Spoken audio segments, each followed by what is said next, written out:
حضرت معروف کرخی رحمتullah علیہ بڑے درجے کے اولیاء اللہ میں، حضرت جنید بغدادی رحمتullah علیہ زیادہ مشہور ہے نا، ان کے دادا پیر حضرت معروف کرخی بغداد کے رہنے والے تھے۔ روایات میں یہ آتا ہے حضرت معروف کرخی رحمتullah علیہ کے بارے میں کہ یہ بہت زیادہ نفلیں پڑھنے کا معمول نہیں تھا، جیسے بڑے بڑے اولیاء اللہ کے معمولات ہوتے ہیں نا کہ وہی سینکڑوں نفلیں پڑھ رہے ہیں، اس قسم کا معمول نہیں تھا حضرت معروف کرخی رحمتullah علیہ کا، لیکن اللہ تعالیٰ کے ذکر و فکر کا معمول تھا۔ چلتے پھرتے اٹھتے بیٹھتے اللہ کا ذکر زبان پہ رہتا تھا، اور اللہ تعالیٰ کی مخلوقات میں سوچنا، اس کے اوپر غور کرنا، اللہ تعالیٰ کی بھیجی ہوئی کائنات پر غور کرنا، یہ سب ہوتا تھا، اس میں زیادہ مصروف ہے۔ خیر، واقعہ جو سنانا چاہ رہا تھا وہ یہ کہ ایک مرتبہ کہیں جا رہے تھے تو ایک سقا تھا جو لوگ مشک میں پانی بھر کے لوگوں کو پانی پلاتے ہیں نا، اور کچھ تھوڑا سا پیسے بھی وصول کر لیتے ہیں، ایک پیسے میں، اس زمانے میں ایک پیسے کے اندر ایک گلاس بھر کے دے دیا پانی کا، تو وہ آواز یہ لگا رہا تھا کہ جو بندہ مجھ سے پانی پیے اللہ اس پر رحم کرے، جو بندہ مجھ سے پانی پیے اللہ مجھ پر رحم کرے، جو بندہ مجھ سے پانی پیے اللہ اس پر رحم کرے۔ تو یہ آگے بڑھے، جا کر اس سے کہا چھ بھائی دے دو مجھے ایک گلاس پانی کا۔ اس نے پانی دیا اور انہوں نے پی لیا پانی۔ ایک شاگرد ساتھ تھے، انہوں نے کہا حضرت یہ کیا آپ نے کیا؟ آپ تو روزے سے تھے، آپ کا تو روزہ تھا، تو روزے میں پانی کیسے پی لیا؟ تو حضرت معروف کرخی رحمتullah علیہ نے فرمایا کہ بس میرے دل میں یہ داعیہ پیدا ہوا کہ یہ اللہ کا بندہ دعا کر رہا ہے، رحمت کی دعا کر رہا ہے کہ جو بندہ مجھ سے پانی پیے گا اللہ اس پر رحم کرے۔ تو پتہ نہیں اس کی دعا اللہ تعالیٰ کس طرح سن لے، تو میں اس کو جا کر اس سے وہ پانی پیوں گا تو اس کی دعا مجھے لگ جائے گی، دعا مجھے لگ جائے گی، اور دعا لگ گئی تو کچھ پتہ نہیں اللہ تبارک و تعالیٰ کے ہاں مجھ پر کس قسم کی رحمت ہو جائے۔ تو اس لیے میں نے پانی پی لیا، اور میں نے سوچا کہ روزہ تو ایسی چیز ہے، نفلی روزہ ہے،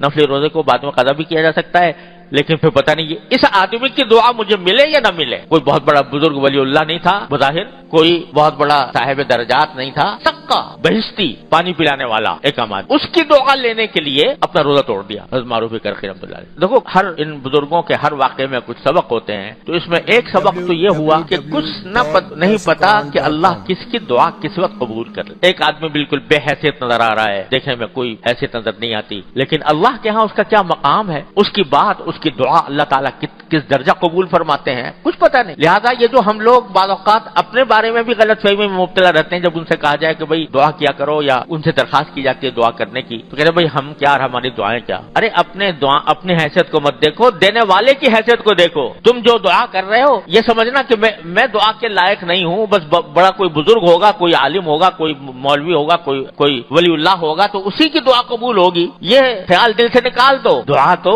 اللہ تعالیٰ شیطان کی بھی قبول کر لیتا ہے۔ شیطان کی نہیں کی، کیا کہا تھا؟ اس نے دعا مانگی تھی، اس نے دعا مانگی تھی کہ یا اللہ آپ مجھے مردود تو کر رہے ہیں، لیکن مجھے قیامت تک کے لیے زندگی دے دیجئے کہ پھر میری موت واقع نہ ہو۔ اللہ میں نے اس کی بھی قبول کری۔ تو یہ سمجھنا کہ میں گناہ گار ہوں، خطا کار ہوں، لہذا میری دعائیں کیا، میں دعا کروں گا تو وہ کہاں قبول ہوگی، یہ خیال دل سے نکال دو، اور خیال دل سے نکال کر اپنے کو مت دیکھو، دینے والے کو دیکھو۔ میرے حضرت عارفی قدس اللہ تعالیٰ سر رہو بہت پیارا شعر پڑھا کرتے تھے کہ کوئی جو ناشنا سے ادا ہو تو کیا علاج، کوئی جو ناشنا سے ادا ہو تو کیا علاج، ان کی نوازشوں میں تو کوئی کمی نہیں، ان کی نوازشوں میں تو کوئی کمی نہیں۔ حضرت حکیم الامت مولانا تھانوی رحمتullah علیہ ایک مرتبہ اسی بات کو بیان فرما رہے تھے، دعا کرنے کو، خوب دعا کیا کرو، خوب دعا کیا کرو، تو اور دعا اللہ تعالیٰ کے ہاں بڑی عظیم چیز ہے۔ تو حضرت مجذوب صاحب رحمتullah علیہ جو حضرت کے بہت ہی لاڈلے قسم کے خلیفہ تھے، تو انہوں نے کہا کہ حضرت ہاں یہ فرمایا، جملہ یہ فرمایا حضرت تھانوی نے کہ جھولی پھیلا، اللہ تعالیٰ کے ہاں جھولی پھیلانے والا ہو کوئی تو اللہ تعالیٰ کے ہاں دینے میں کوئی کمی نہیں، جھولی پھیلانے والا چاہیے۔ تو حضرت مجذوب صاحب بیٹھے تھے، انہوں نے کہا حضرت کسی کے پاس جھولی نہ ہو تو کیا کرے، جھولی نہ ہو تو کیا کرے؟ فرمایا کہ جھولی بھی انہی سے مانگے، کہہ دے کہ یا اللہ مجھے پاس تو جھولی بھی نہیں ہے، مجھے دعا مانگنا بھی نہیں آتا، تو اے اللہ آپ نے فضل و کرم سے آپ عطا فرما۔ تو ان کی نوازشوں میں تو کوئی کمی نہیں، بندہ کیسا ہی ہو، خطا کار ہو، گناہگار ہو، صاحب ایمان ہو، تو اللہ تعالیٰ اس کی دعا رد نہیں فرماتے۔ یہ نہ سمجھو کہ ہم کیا ہیں جو دعائیں ہماری قبول ہوں گی، تم اپنے کو نہ دیکھو، دینے والے کو دیکھو، وہ کتنا دے سکتا ہے، کتنا دیتا ہے، اس دعا کا اہتمام۔ درسقرآن.com گزشتہ سالوں کی طرح اس سال بھی آپ کے لیے لا رہا ہے رمضان المبارک کی خصوصی نشریات۔ دنیا کے 7 ملکوں کے 50 سے زائد معروف و مستند اسکالرز کے ساتھ فیس بک اور یوٹیوب پر درس قرآن 1 کو آج ہی سبسکرائب کریں۔ www.darsequran.com